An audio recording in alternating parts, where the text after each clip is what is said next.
Oke, assalamualaikum warahmatullahi wabarakatuh. Di video kali ini saya akan coba berbagi tips ya terkait bagaimana sih settingan awal untuk kita bisa nanti menggunakan Cisco Packet Tracer dengan lebih gampang dan juga lebih jelas ya, lebih gampang, lebih mudah dan lebih yang lainnya lah ya. Oke, yang pertama biasanya kalau kita setelah install Packet Tracer itu kan ada beberapa settingan yang perlu kita lakukan ya. Nah, karena kalau tidak kita lakukan ya, mungkin tampilannya kalau kita bikin sebuah topologi misalkan seperti ini ya, dia ya hanya sebatas ini ya informasinya. Jadi kalau misalkan kita mau setting interface ini, interface apa ya, F0 berapa atau S0 berapa, itu kan agak susah ya karena tidak ada keterangannya di sini. Nah, nanti kita bisa setting biar ada tampilan keterangan ini tuh interface apa sih ya. Jadi nanti akan memudahkan kita dalam hal konfigurasi. Oke, untuk memunculkan keterangan itu kita bisa menuju ke menu option ini ya, option preference.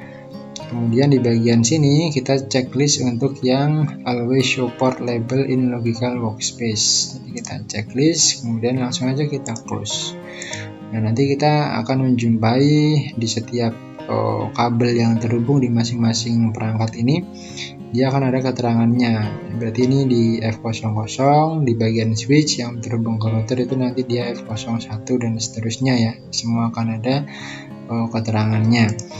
Nah, berikutnya setelah kita sudah tahu nih keterangan dari interface yang terhubung, kita masuk ke CLI di masing-masing perangkatnya, misalkan di routernya nih. Nah, kemudian secara default kan dia memang tulisannya kecil-kecil seperti ini ya, dan kalau misalkan kalian kurang nyaman dengan tulisan yang terlalu kecil seperti ini, kalian bisa setting dulu, yaitu kita close dulu aja ya di bagian option preference, kemudian di bagian font. Nah, di CLI ini, di bagian CLI bisa kalian ubah jenis fontnya, atau bisa juga sekalian diubah ukurannya. Misalkan saya pakai ukuran 14 ya, kemudian langsung di apply dan di close aja. Kita coba cek. Nah, dia nanti akan tulisannya akan lebih besar ya, lebih jelas.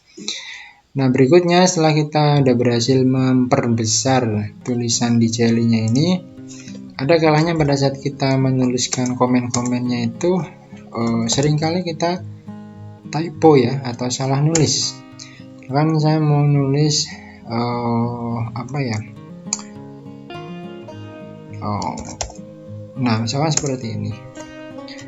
Nah, kalau ternyata kita typo atau salah nulis, biasanya si CLI-nya ini dia akan coba translate sebenarnya atau adakah perintah seperti ini yang di database-nya si CLI-nya itu. Nah, dia akan translating ini, dan ini akan membutuhkan waktu yang cukup lama ya, atau ya mungkin 1 menitan kurang lebih.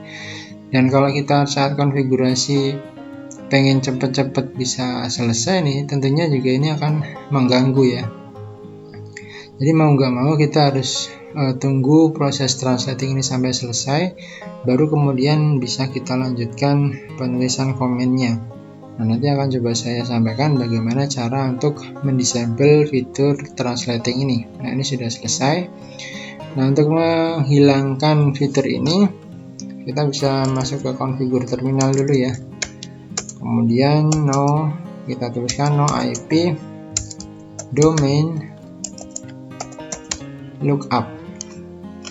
Ya, jadi kita ketikkan komen no IP domain lookup. Oke, kalau sudah kita coba exit, kemudian kita tuliskan sembarangan ya, ataupun ya tulisan-tulisan apalah ya, S. Nah, gini. Nah, nanti dia akan muncul peringatan seperti ini ya, unknown comment or computer name or unable to find computer address. Jadi tidak lagi akan translating ya, dan ini cukup lama kita harus menunggunya. Jadi dengan no IP domain lookup nanti fitur ataupun proses translating ini bisa dihilangkan. Oke, mungkin sekian dulu ya beberapa tips untuk kalian sebelum bisa menggunakan Cisco Packet Tracer ini lebih mudah ya dan lebih lancar ke depannya. Oke, sekian, semoga bermanfaat. Saya akhiri, wassalamualaikum warahmatullahi wabarakatuh.